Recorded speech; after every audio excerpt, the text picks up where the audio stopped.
तो आज का हमारा जो कॉन्सेप्ट है वो है मेमोरी ऑर्गेनाइजेशन के अंदर सेकेंडरी मेमोरी के बारे में। अगर हम सेकेंडरी मेमोरी की बात करते हैं तो सेकेंडरी मेमोरी हमारी कंप्यूटर की वो मेमोरी होती है जो नॉन वोलेटाइल होती है। नॉन वोलेटाइल मेमोरी हमारी वो मेमोरी होती है जो सिस्टम के शटडाउन होने के ऊपर भी डाटा को अपने अंदर से इरेज ना करे। यानी कि एक तरह से हम ये कह सकते हैं कि जिन डिवाइसेस के अंदर हम डाटा को परमानेंटली स्टोर करते हैं उनको हम यहाँ सेकेंडरी मेमोरी कह देते हैं। तो इसी तरह से अगर हम सेकेंडरी मेमोरी की बात करते हैं तो बेसिकली ये क्या करती है, अलाउ करती है यूज़र को कि यूज़र किसी भी डाटा को स्टोर कर सकता है, किसी भी डाटा को रिट्राइव कर सकता है, इनके अंदर से एक लोकेशन से दूसरी लोकेशन पे ट्रांसपोर्ट कर सकता है किसी भी एप्लीकेशन और सर्विसेज के थ्रू। तो जो सेकेंडरी मेमोरी है इसको हम सेकेंडरी स्टोरेज भी कह देते हैं। तो आपके पास बेसिकली दो तरह की सेकेंडरी मेमोरी अवेलेबल होती है। एक होती है आपके पास मैग्नेटिक मेमोरी और दूसरी होती है आपके पास ऑप्टिकल मेमोरी। तो आज हम डिस्कस करेंगे मैग्नेटिक मेमोरी के बारे में। अगर हम मैग्नेटिक मेमोरी की बात करते हैं तो मैग्नेटिक मेमोरी में भी आज हम पढ़ेंगे मैग्नेटिक टेप के बारे में।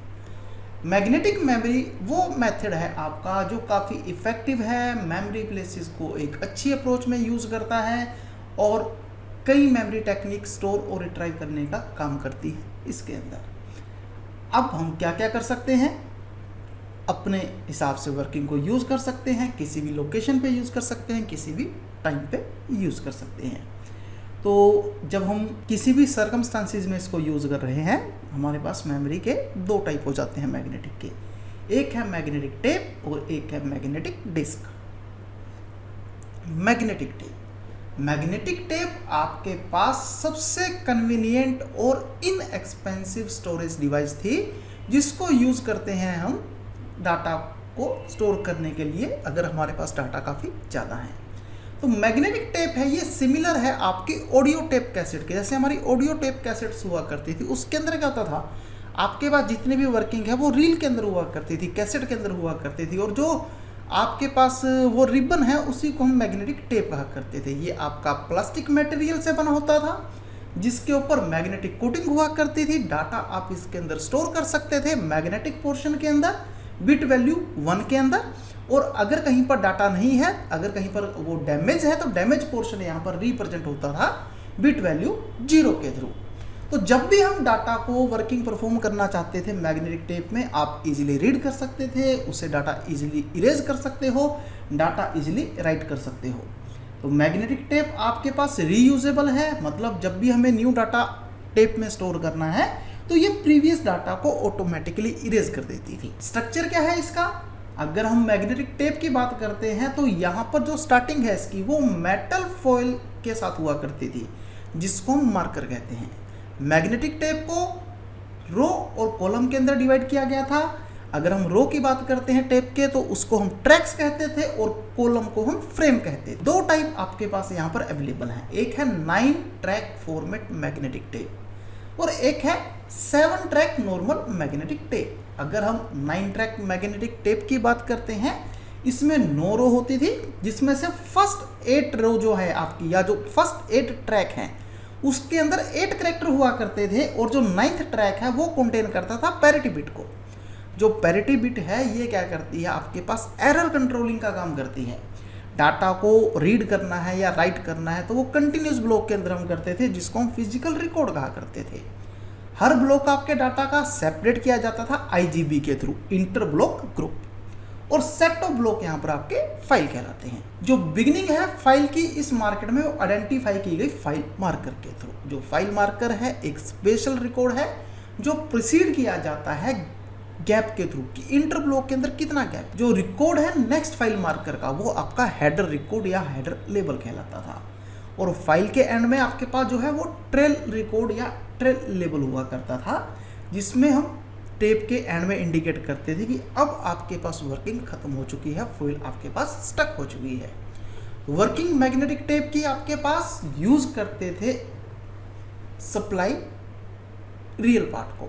तो आपके पास दो चीजें यहां पर है, एक सप्लाई रियल पार्ट और दूसरा आपके पास टेकअप पार्ट। अगर हम दो वैक्यूम चैम्बर्स की यहाँ पर बात करें मैग्नेटिक टेप में, तो वो लूप डाउन के अंदर वर्किंग को परफॉर्म किया करते थे।